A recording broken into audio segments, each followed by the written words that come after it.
En plus des différents éléments techniques évoqués tout au long de ce module, votre stratégie marketing digital devra intégrer le traitement des éléments juridiques imposés par la nouvelle loi européenne sur le règlement général de la protection des données, dite RGPD.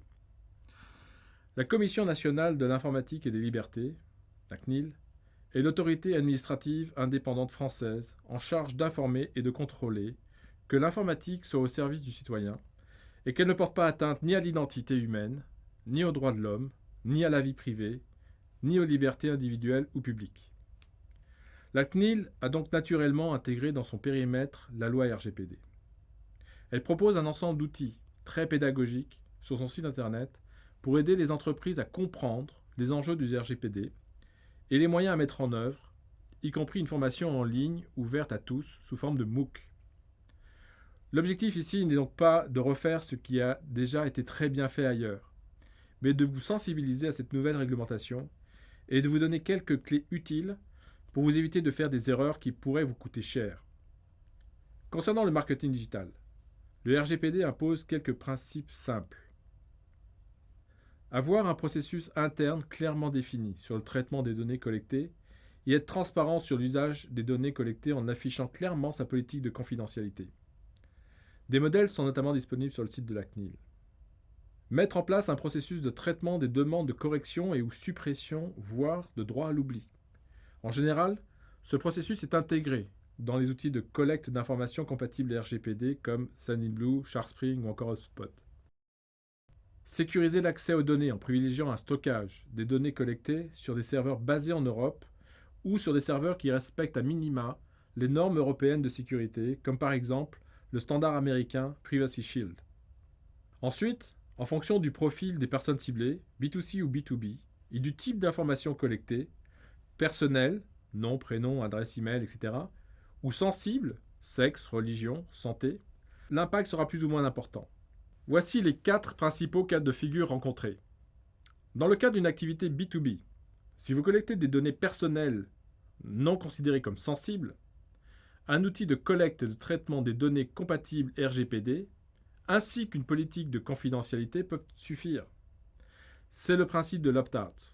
Dans le cas d'une activité B2C, par contre, l'impact sera beaucoup plus important. Le consentement est obligatoire pour être prospecté et vous avez l'interdiction d'envoyer un email à une personne qui n'a pas donné expressément son accord préalable. C'est le principe de l'opt-in. Dans le cas d'une collecte de données personnelles, considérées comme sensibles, peu importe votre activité soit B2B ou B2C, il vous faudra absolument vous mettre en conformité avec les registres et procédures spécifiques liées à la sécurité des données. Depuis l'entrée en vigueur du RGPD, en mai 2018, certaines sociétés ont été prises de panique et ont mis en place des moyens surdimensionnés par rapport à la loi, au point de limiter, voire même de stopper leur campagne de marketing digital.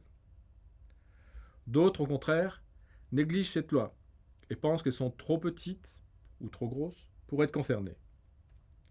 Il ne faut pas tomber dans l'un ou l'autre de ces deux extrêmes, car les sanctions peuvent être importantes, jusqu'à 20 millions d'euros, ou dans le cas d'une entreprise, jusqu'à 4% du chiffre d'affaires annuel mondial. Par ailleurs, ces sanctions peuvent être rendues publiques. Par exemple, fin 2018, la formation restreinte de la CNIL a prononcé une sanction de 400 000 euros à l'encontre de la société Uber pour avoir insuffisamment sécurisé les données des utilisateurs de son service de VTC. Et depuis 2019, elle a infligé une amende record de 50 millions d'euros à Google pour manque de transparence, information insatisfaisante et absence de consentement valable pour la personnalisation de la publicité. Mais les entreprises qui souhaitent exporter sont souvent dans le cas de figure le moins impacté, activité B2B avec collecte de données personnelles non considérées comme sensibles.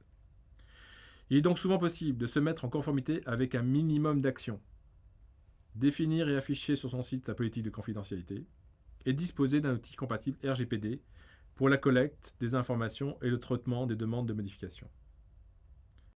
Pour définir et mettre en place les moyens nécessaires à votre situation, n'hésitez pas à faire appel à un expert, interne ou externe, consultez le site de la CNIL pour plus d'informations et surtout restez en veille permanente car la jurisprudence évolue régulièrement sur ce sujet.